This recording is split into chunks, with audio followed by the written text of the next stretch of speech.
ஒரு ட்ரெய்னர் எப்படி வந்து ஸ்டூடெண்ட்ஸ் வந்து டிமோட்டிவேட் ஆகாம என்கரேஜ் பண்ணுவாங்களோ, அதே மாரி ஒவ்வொரு சாப்டர்லயும் லோப்சாங் ராம்பா மாஸ்டர் அவர்கள் அவங்களுக்கு சின்ன வயசுல இருந்து அவங்க கிஃப்டட். ஸோ அவங்களுக்கு ஆரா எல்லாம் அவங்க கண்ணுலயே அவங்க பார்க்க முடியும். பட் அவங்களுடைய ஆராவும் ஒரு நாள் அவங்க வந்து பார்க்க முடிஞ்சது. அது எப்படி பார்த்தாங்கன்னா, அவங்களுடைய அறையில எப்போ வந்து லைட் ஸ்விட்ச் ஆஃப் ஆயிடுச்சோ, அட்லீஸ்ட் ஒரு 100 இயர்ஸ் வந்தாதான் ஒரு லைன் அப்படின்றது தோன்றுது. நம்ம எப்போ ஹெல்த் சரியில்லை, எப்போ வந்து நம்ம மரண நேரம் கரெக்டாக வருதோ, அப்போ அந்த வந்து ஆரா வந்து இப்போ டெலிபதி அப்படின்னா நம்ம மற்றவங்களோட தாட்ஸை வந்து கிரகிக்கிறது அப்படின்னு வந்து நம்ம சொன்னோம். ஸோ அது எப்படி பண்ணுவாங்க அப்படின்னா, ஆப்போசிட்டா உங்களுக்கு தீங்கு விளைவிக்கிற மாதிரி எண்ணங்கள் உத்பவிக்குதுன்னா, நீங்க அந்த பர்சனோட டெலிபதி அப்படின்றத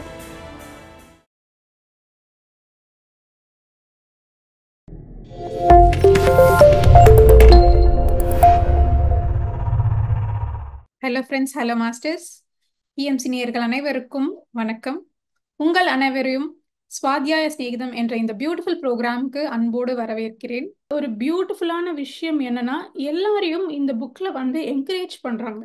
ஒரு ட்ரெய்னர் எப்படி வந்து ஸ்டூடெண்ட்ஸ் வந்து டிமோட்டிவேட் ஆகாம என்கரேஜ் பண்ணுவாங்களோ, அதே மாதிரி ஒவ்வொரு சாப்டர்லயும் லோப்சாங் ராம்பா மாஸ்டர் அவர்கள் அவ்வளோ வந்து நம்மளுக்கு புஷ் கொடுத்துட்டு இருக்காங்க.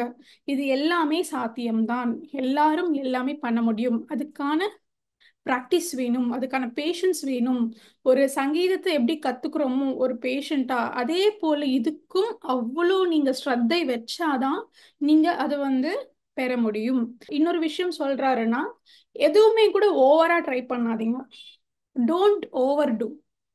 எவ்வளோ உங்க கெப்பாசிட்டியோ அதுக்கு ஏத்தாப்புல நடுநிலை பாதை வந்து ரொம்ப முக்கியம். அதுதான் உங்களை கன்சிஸ்டண்டா கொண்டு போகும். ஸோ ஒரு டெஸ்டிமோனியல் மாதிரி நம்ம வந்து one of the student, Lobsang Rampa master அவர்களுடைய ஸ்டூடெண்ட். ஸோ இந்த இந்த விஷயங்கள் எல்லாமே, இந்த ஸ்பிரிச்சுவல் கிஃப்ட் எல்லாமே பெறுறதுக்கு காலத்துக்கும் இல்லை பிரதேசத்துக்கும் சம்மந்தம் இல்லை. நீங்க எந்த இடத்துல இருந்தாலுமே, எந்த நபரா இருந்தாலுமே இங்க சயின்டிஃபிக்கா இது எல்லாமே பெற முடியும். ஒரு ஒரு லேடியோட எக்ஸ்பீரியன்ஸ் சொல்றாங்க. ஸோ அவங்களுக்கு சின்ன வயசுல இருந்து அவங்க கிஃப்டட். ஸோ அவங்களுக்கு ஆரா எல்லாம் அவங்க கண்ணுலயே அவங்க பார்க்க முடியும். பட் இது யாருமே கூட அவங்க வந்து முன்னாடியே என்ன நடக்கும் அப்படின்னு சொல்லுவாங்க, ஒருத்தருக்கு என்ன ஹெல்த் பிரச்சனைன்னு சொல்லுவாங்க. இதெல்லாம் சொல்லும்போது சுத்தி இருக்கிறவங்களுக்கு ரொம்ப வியர்டா தோணி அவங்க வந்து அவங்கள வந்து ஒதுக்கி வைக்க ஆரம்பிச்சாங்க, அவங்கள வந்து தப்பா புரிஞ்சுக்க ஆரம்பிச்சாங்க. ஸோ அதுல இருந்து அவங்களே எக்ஸ்பிரஸ் பண்ணிக்க ஸ்டாப் பண்ணிட்டாங்க.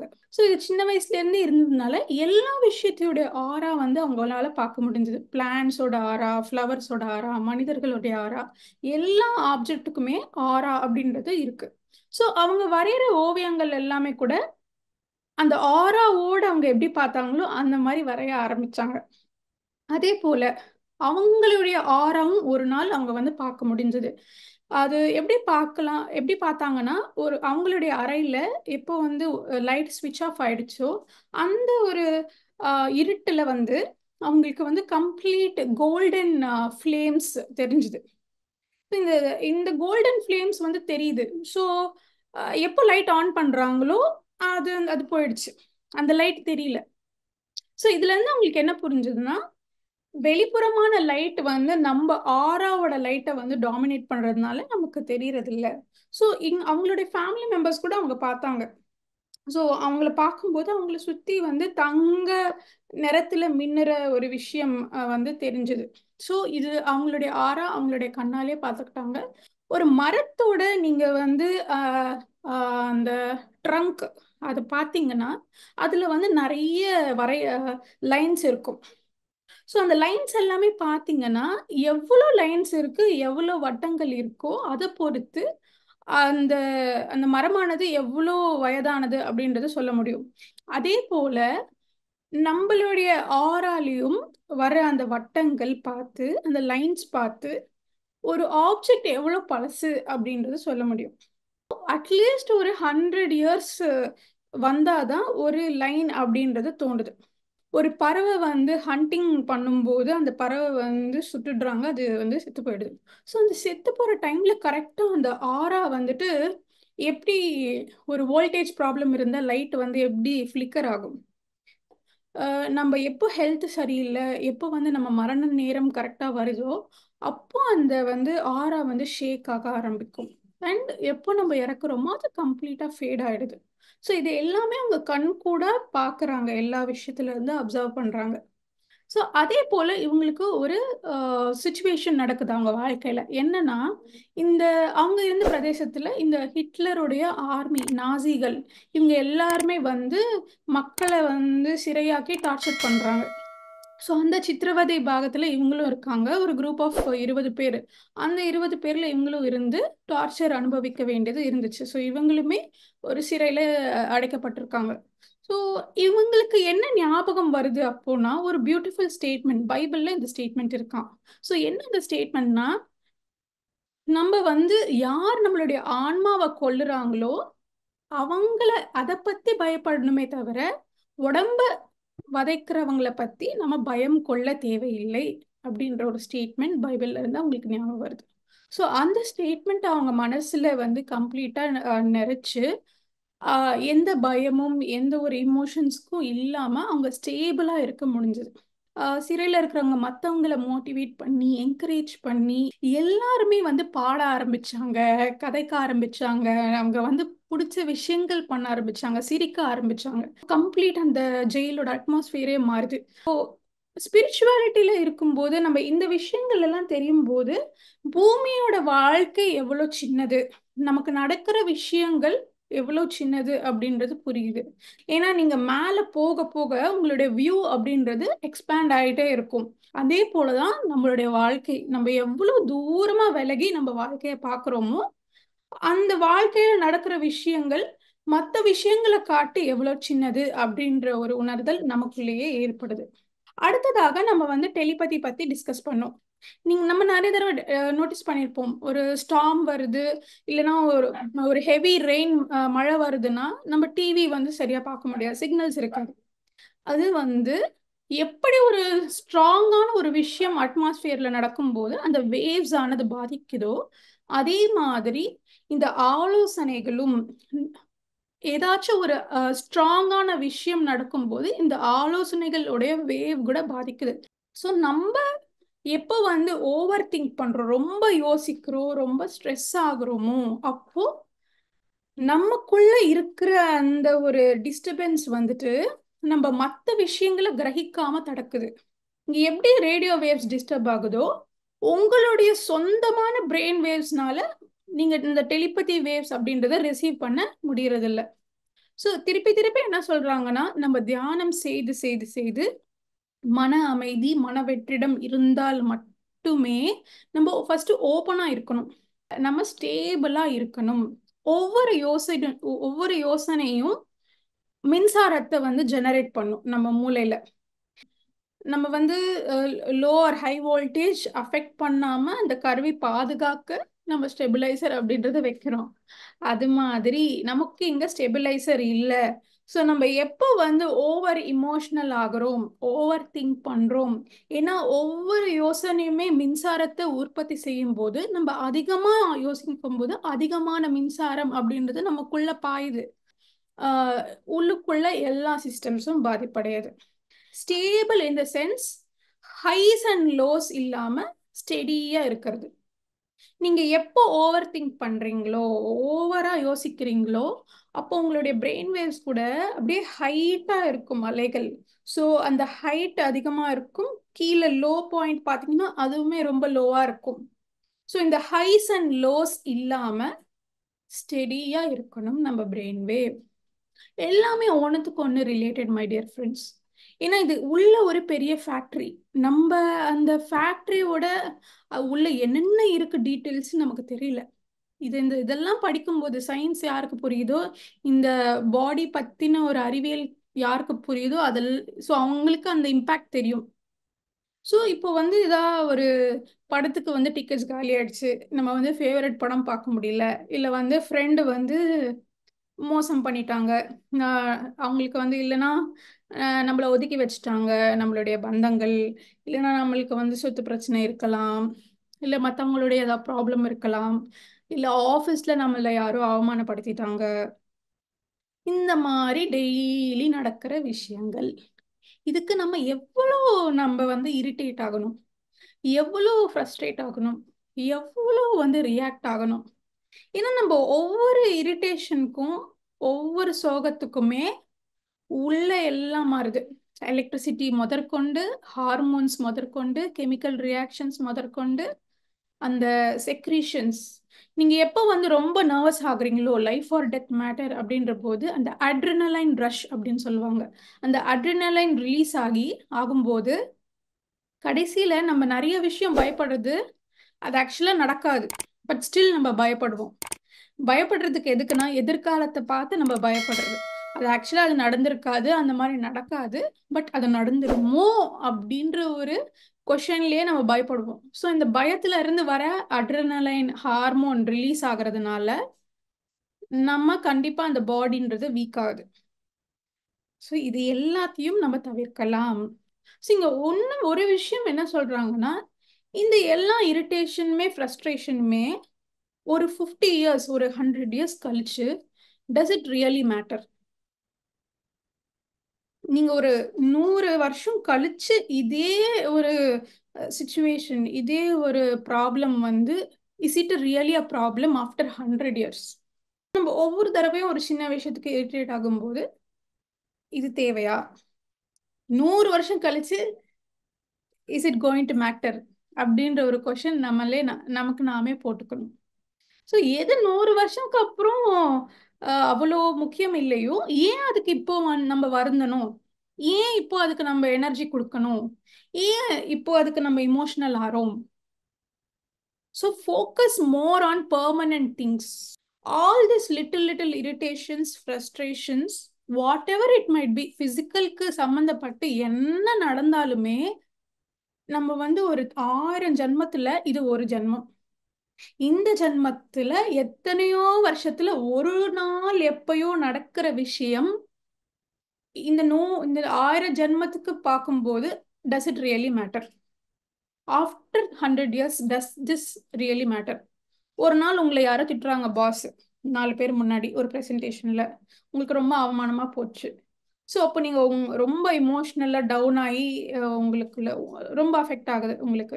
பட் இதுவே 100 இயர்ஸ் கழிச்சு இதெல்லாம் ஞாபகம் வருமா? இது டஸ் இட் ரியலி மேட்டர், ரொம்ப முக்கியமா அப்படின்னு கேட்டீங்கன்னா இல்லை. ஸோ அந்த மாதிரி இருக்காத போது சின்ன சின்ன விஷயத்துக்கு இமோஷன்ஸ் வேஸ்ட் பண்ணாதீங்க. ஸ்டேபிளா இருக்கிறது ரொம்ப ரொம்ப அவசியம். யார் நர்வஸ் ஆறாங்க ரொம்ப சீக்கிரமா, யார் டென்ஷன் ஆறாங்க, யார் ரொம்ப ஸ்ட்ரெஸ் ஆறாங்களோ இந்த டெலிபதி, கிளியர்வாயன்ஸ், சைக்கோமெட்ரி இதெல்லாமே ப்ராக்டிஸ் பண்ண முடியாது. இதெல்லாம் ப்ராக்டிஸ் பண்ணணும்னா ஃபர்ஸ்ட் அமைதியை காமா வச்சுக்கணும் மனதை. அது முக்கியமான ஒரு விஷயம். அதே போல நமக்கு வந்து ரொம்ப சோகமா இருந்தோம்னா லிவர்ல பிரச்சனை வரும், கேல் பிளாடர்ல பிரச்சனை வரும். யார் ரொம்ப இரிட்டேட் ஆகுறாங்களோ அவங்களுக்கு அல்சர் இஷ்யூஸ் இருக்கும், கேஸ்ட்ரிக் ட்ரபிள்ஸ் இருக்கும். ஸோ அந்த எப்போ ரொம்ப இரிட்டேட் ஆகுறாங்களோ ஒவ்வொரு இரிட்டேஷனுக்குமே அவங்களுக்குள்ள இருக்கிற ஆசிட் வந்து இன்னும் கான்சென்ட்ரேஷன் ஆகுது. ஸோ அந்த ஆசிட் கான்சென்ட்ரேட்டட் ஆக ஆக ஆக அதோட எஃபெக்ட் அதிகமாக இருக்கு. அவங்க அந்த உறுப்புக்குள்ளேயே ஒரு ஓட்டை விழுது அந்த ஆசிட்னால. ஸோ அந்த மாதிரி பிரச்சனைகள் தான் அல்சர்ஸ். ஸோ இதுல இருந்து என்ன புரியுதுன்னா, நம்ம இமோஷனல் ஸ்டேட்டஸ் என்ன இருக்கோ equal to our physical problems. ஆரோக்கியமா ரீதியான பிரச்சனைகள் நம்மளுடைய உணர்ச்சிகள்ல இருந்து தான் பெரும்பாலுமா 90% வர்றது. இப்போ டெலிபதி அப்படின்னா நம்ம மற்றவங்களோட தாட்ஸை வந்து கிரகிக்கிறது அப்படின்னு வந்து நம்ம சொன்னோம். ஸோ அது எப்படி பண்ணுவாங்க அப்படின்னா, இதுக்கு வந்து எக்ஸ்பெரிமெண்ட்ஸ் இருக்கு. ஸோ யாராச்சும் உங்களுடைய ஃப்ரெண்டை வந்து டிசைட் பண்ணி தேர்ந்தெடுத்துக்கோங்க. அவங்க வேற கண்டத்துல இருந்தாலும் ஓகே, பக்கத்துல ஊர்ல இருந்தாலும் ஓகே, பக்கத்து ஸ்ட்ரீட்ல இருந்தாலும் okay. Distance does not matter for telepathy அப்படின்ட்டு சொல்றாங்க. ஸோ அவங்க வந்து நீங்க 2 பேரும் ஒரு டைம் ஃபிக்ஸ் பண்ணிட்டு அவங்க அவங்க அவங்க ரூம்ல உட்காடுறாங்க, நீங்க உங்க ரூம்ல உட்காடுறீங்க. ஸோ அவங்களுடைய பிக்சரை வந்து நீங்க மைண்ட்ல நிறுத்தி லைக் ஒரு ஸ்ட்ராங்கா நிறுத்தி வைக்கிறீங்க. ஸோ வைக்கும்போது கரெக்டா அவங்க என்ன யோசிக்கிறாங்களோ இங்க உங்களுக்கு உங்க மைண்ட்ல தோன்ற ஆரம்பிக்கும். ஸோ இல்லைன்னா அவங்களுடைய ஃபோட்டோவை பார்க்குறீங்க, அவங்க ஃபோட்டோவை ஜஸ்ட் பார்த்துட்டே இருந்தா கரெக்டாக அவங்க அவங்க என்ன நினைக்கிறாங்களோ அவங்க இங்கே வந்து உங்கள் பிரெயினில் வர ஆரம்பிக்கும். அதே போல் நமக்கு வந்து சைக்கோமெட்ரி அப்படின்ட்டு இன்னொரு விஷயம் இருக்கு. இந்த ஹாலோல இருந்து வர அந்த வேவ்ஸ், அதுக்குள்ள போற வேவ்ஸ் தான் டெலிபதி. அதே போல கிளேர்வாயன்ஸ் அப்படின்றது இந்த தேர்ட் ஐ ஆக்னா சக்கரத்துல இருந்து வர வேவ்ஸ் வந்து கிளேர்வாயன்ஸ். அதே போல தான் சைக்கோமெட்ரி. சைக்கோமெட்ரினா என்னன்னா, ஒரு ஆஹ், ஒரு பொருளை கையில பிடிச்சி அந்த பொருளோட சரித்திரம் உள்ளதான் சொல்ல முடியும். ஒரு கல்லை எடுத்துக்கலாம், ஒரு கல். ஸோ அந்த கல் வந்து பெரும்பாலுமா யாரும் மனிதர்கள் ஹேண்டில் பண்ணலன்னா அது இன்னும் ஈஸி, அது ஃப்ரெஷ் பீஸாக இருக்குது. ஸோ அந்த கல்லை வந்து எடுக்கிறாங்க, எடுத்து அதை நல்லா வாஷ் பண்ணுறாங்க. அதே போல் கையும் நல்லா வாஷ் பண்ணிக்கணும். யார் அதை ஹேண்டில் பண்ண போகிறாங்களோ அவங்களோட கையும் நல்லா வாஷ் பண்ணிக்கணும். அண்ட் உங்கள் கை ட்ரையாக இருக்கணும், அந்த கல்லும் ட்ரையாக இருக்கணும். ஸோ ட்ரையாக இருக்கும்போது உங்களுடைய லெஃப்ட் ஹேண்டில் அந்த கல்லை பிடிக்கிறீங்க. சப்போஸ் உங்கள் ஃப்ரெண்டு அவங்களுடைய லெஃப்ட் ஹேண்டில் அந்த பொருளை பிடிச்சு வைக்கிறாங்க. ஸோ இந்த வச்சுட்டு ஒரு விஷயம் நினச்சி விடுறாங்க. ஸோ விட்டுட்டு நீங்கள் என்ன பண்ணுறீங்க, உங்கள் கையும் வாஷ் பண்ணிட்டு ட்ரை ஆக்குறீங்க. அதே மாதிரி அந்த கல்லையும் வந்துட்டு நீங்கள் எடுக்கிறீங்க. ஸோ எடுத்துட்டு உங்கள் கையில் வச்சு கண்ணை மூடிட்டு அதை கிரகிக்கிறீங்க. ஸோ கிரகிக்கும் போது அந்த பர்சன் யார் வந்து பிடிச்சிட்டு ஒரு யோசனை வந்து யோசிச்சாங்களோ, அவங்க என்ன விஷயத்தை பற்றி யோசிச்சாங்களோ அது உங்களுக்கு டிரான்ஸ்ஃபர் ஆகும். அதே போல் சைக்கோமெட்ரி இருக்கும்போது ஒரு லெட்டர் இருக்கு என்வலப்பில். அந்த என்வலப்புக்குள்ள இருந்து வெளியில் எடுக்கிறதுக்கு முன்னாடியே அந்த லெட்டரில் என்ன இருக்கு மேட்டர் அப்படின்ட்டு தெரிஞ்சிடும். அதே மாதிரி சப்போஸ் ஃபாரின் லாங்குவேஜில் எழுதுறாங்க லெட்டர், உங்களுக்கு அந்த லாங்குவேஜ் படிக்க தெரியாது, பட் நீங்கள் சைக்கோமெட்ரி கேப்பபிலிட்டிஸ் இருந்துச்சுன்னா அந்த லாங்குவேஜ் புரியலனாலும் ஜஸ்ட் உங்கள் விரல்களை அந்த காகிதம் மேலே அப்படியே தடவி அந்த சென்சேஷன்ஸ்ல இருந்து அதில் என்ன மேட்டர் அப்படின்றது புரிஞ்சுக்கலாம். இந்த மாதிரி கேப்பபிலிட்டிஸ் சைக்கோமெட்ரி அப்படின்ட்டு சொல்கிறாங்க. அதே போல் கிறிஸ்டல்ஸ்ல இருந்து பார்க்குற விஷயங்களும் இருக்கு. நம்ம நிறைய பேர் தெரிஞ்சிருக்கோம், இப்போ சோஷியல் மீடியாவில் பெரிய ஒயிட் கிறிஸ்டல் இருக்கும் அதுல இருந்து. ஸோ நம்ம இதெல்லாமே மாயம், மந்திரவாதிகள் இந்த மாதிரியா சீரியல்ஸ்ல நம்ம பார்க்குறோம். பட் அதை தாண்டி திஸ் இஸ் ஆல்சோ சயின்டிஃபிக். ஒரு ஒயிட் கிறிஸ்டல் எடுத்து அதுக்குள்ள டீப்பா பார்க்கும்போது ப்ராக்டிஸ் பண்ணிட்டே இருந்தா அதுக்குள்ள இருந்தும் நம்ம என்ன நடக்குது விஷயங்கள் அப்படின்ட்டு உங்களுக்கு விஷன்ஸ் வந்து பார்க்க ஆரம்பிப்பீங்க நீங்க அந்த கிறிஸ்டல்ல இருந்து. So this is not hallucination, this is not imagination, but it is a science which you practise very carefully. So இது எல்லாமே கூட சயின்ஸ் எப்படின்னா, certain pressure, certain temperature, certain humidity இதெல்லாம் இருந்தால் தான் அந்த எக்ஸ்பெரிமெண்ட் சக்ஸஸ்ஃபுல்லாக ஒர்க் அவுட் ஆகும். அதே போல தான் இந்த விஷயங்களும் நீங்கள் வந்து கரெக்டாக பண்ணீங்க, சிஸ்டமேட்டிக்காக பண்ணீங்கன்னா தென்படும் விஷயங்கள். அப்ப யாருக்கும் ப்ரூவ் பண்ண வேண்டிய அவசியம் இல்லை. நீங்க வந்து இதை வந்து ஃப்ரெண்ட்ஸோட தான் பண்ண முடியுமே தவிர உங்களுடைய விரோதிகளோட நீங்க பண்ண முடியாது. ஆப்போசிட்டா உங்களுக்கு தீங்கு விளைவிக்கிற மாதிரி எண்ணங்கள் உத்பவிக்குதுன்னா நீங்க அந்த பர்சனோட டெலிபதி அப்படின்றத பண்ண முடியாது. ஏன்னா எப்பவுமே தீங்கு நெகட்டிவ் அப்படின்ற போது அதுக்கு இன்டென்சிட்டி அதிகமா இருக்கு, ஸ்ட்ராங்கா இருக்கு. ஸோ அந்த ஸ்ட்ராங் வேவ்ஸ் வந்துட்டு உங்க இதோட வந்து அட்டாக் ஆகி ப்ராப்பரா என்ன இன்ஃபர்மேஷன் வருது அப்படின்றது கிரகிக்க முடியாது. அதே போல யாராச்சும் வந்துட்டு உனக்கு இதெல்லாம் இருக்கா, நான் வந்து டெஸ்ட் பண்ணி பார்க்குறேன், அவன் மேலே நம்பிக்கை இல்லை அப்படின்ட்டு ஒரு டவுட்டோட கேட்குறாங்க இல்லையா, அவங்க முன்னாடி எந்த எபிலிட்டிஸும் நம்ம டெமான்ஸ்ட்ரேட் பண்ண தேவையில்லை. ஸோ எப்படி அது ஒரு புயல் வந்து எல்லா ரேடியோ வேவ்ஸையும் அழிக்குதோ அதே மாதிரி அவங்களுக்குள்ள உத்பவிக்கிற சந்தேகம் என்னும் ஒரு எனர்ஜி அந்த அட்மாஸ்பியர்ல இருக்கிற எல்லா ஆலோசனைகளையும் அதோட தாட்ஸ் எல்லாத்தையும் கிளியர் அவுட் பண்ணிடும். ஸோ கிளியர் அவுட் பண்ணும்போது நம்ம ஆக்சுவலாக சொல்ல முடியாது என்ன தாட் வந்து ரிசீவ் ஆகுதுன்னு நமக்கு தெரியாது. ஸோ அந்த மாதிரி விரோதம் கூடிய மக்களோட, டவுட்டோட இருக்கிற மக்களோட நம்மளை நாம ப்ரூவ் பண்ணிக்கணும் அப்படின்ற அவசியம் எப்பவுமே இல்லை. அதே போல இந்த ஐடென்டிக்கல் ட்வின்ஸ், இந்த ஐடென்டிக்கல் ட்வின்ஸுக்குமே எப்பவுமே பார்த்தீங்கன்னா ஒரு கனெக்ஷன்ல இருப்பாங்க. அவங்களுக்கு என்ன நடக்குதுன்னு இவங்களுக்கு தெரியும், அவங்களுக்கு என்ன யோசிக்கிறாங்கன்னு எங்களுக்கு தெரியும். ஈவன் தோ அவங்க வேற தேசத்துல வேற வேற பிளேசஸ்ல இருந்தாலுமே they are completely connected because அவங்களோட ரெண்டு பிரெயின்ஸுமே ப்ராப்பர் ரிசீவர் மாதிரி வந்து ஒரு சிங்க்ல இருக்கும் ரெண்டு மூலையுமே. அது நேச்சுரலா பயாலஜிக்கலா வந்த ஒரு கிஃப்ட். அவங்க வந்து அவங்களா ஒரு டெலிபதி எதுவுமே ப்ராக்டிஸ் பண்ண வேண்டாம். அவங்க ரெண்டு பிரெயினுமே ப்ராப்பர் சிங்க்ல இருக்கு, ப்ராப்பர் ரிசீவர்ஸ் மாதிரி இருக்கு. ஸோ ஒருத்தர் என்ன யோசிக்கிறாங்கன்ட்டு இன்னொருத்தருக்கு சொல்லாமலே தெரியுது. இந்த கேஸ் ஆஃப் ஐடென்டிக்கல் ட்வின்ஸ். அதே போல ஓவர் ஸ்ட்ரெஸ் ஆக வேணாம். நம்ம ஓவர் ஸ்ட்ரெஸ்டு நாமளா தான் யோசிக்கிறோம். But is there really any stress அப்படின்னு கேட்குறாங்க. ஸோ ஒரு பிள்ளை வந்து ஹோம்ஒர்க் பண்ணணும், ஆனால் ஹோம்ஒர்க் பண்ணுற ஈடுபாடு இல்லை. ஸோ டெய்லி டீச்சர் ஹோம்ஒர்க் தராங்க, ஆனால் ஹோம்ஒர்க் பண்ணுற ஈடுபாடு இல்லை. அந்த பிள்ளை ஏதோ ஒரு விளையாட்டு விளையாடுது, டிவி பார்க்குது, அதோட டைம் பாஸு, ஃப்ரெண்ட்ஸ் கூட போய் விளையாடுது, அதுக்கு பிடிச்ச விஷயம்லாம் பண்ணுது. ஸோ என்ன ஆகுது, நாளாக ஆக ஆக ஹோம்ஒர்க் வந்து இன்னும் அதிகமாயிட்டே இருக்கு. ஸோ இந்த பிள்ளை வந்து அந்த ஹோம்ஒர்க்கை கண்டுக்கிறதே இல்லை. அது அதிகமாயிட்டே போகிறதுனால மென்டலாக ஒரு ப்ரெஷர். நான் படிக்க முடியல, எனக்கு நிறைய இருக்கு ஹேண்டில் பண்ண, என்னால் முடியல அப்படின்ற யோசனை வந்துட்டே இருக்கு. ஸோ வந்து வந்து வந்து ஒரு நாள் வந்து அந்த பிள்ளை வந்து போயிட்டு கம்ப்ளைண்ட் பண்ணுது எல்லார்கிட்ட, எனக்கு வந்து வேலை ரொம்ப அதிகமா இருக்கு, I can't handle my homework, it is too much for me அப்படின்ட்டு சொல்றாங்க. பட் ஆக்சுவலா அது என்னன்னு பாத்தீங்கன்னா, அது டெய்லியுமே அவங்க ப்ராப்பரா கொஞ்சம் கொஞ்சம் நேரம் கொடுத்து ஹேண்டில் பண்ணியிருந்தாங்கன்னா சால்வ் ஆயிருக்கும். பட் அந்த விஷயத்தை ஹேண்டில் பண்ணாமலே, ட்ரையே பண்ணாமலே அதை அடக்கி அடக்கி அடக்கி அடக்கி வைக்கும்போது நமக்குள்ள அந்த ப்ரெஷர் அப்படின்றது மென்டலா உருவாகுது. ஸோ ஆக்சுவலா நிறைய சுச்சுவேஷன்ல ஸ்ட்ரெஸ் அப்படின்றது நாமளா தான் ஸ்ட்ரெஸ்ஃபுல்லா ஆக்கி அந்த மாதிரி நம்ம நினைச்சுக்கிறோமே தவிர ஸ்ட்ரெஸ்ன்றது ஆக்சுவலா இல்லை. இது எல்லாமே நம்ம தாட் தான், நம்ம எப்படி பார்க்குறோம், எப்படி எடுத்துக்கிறோம் அப்படின்றது தான்.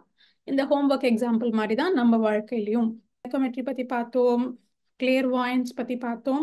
இது எல்லாமே என்னன்னா ஒரே விஷயம் ரகரகமா இருக்கு. ஸோ நீங்கள் ஒரே விஷயத்த ஒரு தாட் மூலமா உங்களுக்கு வந்துச்சுன்னா அது டெலிபதி.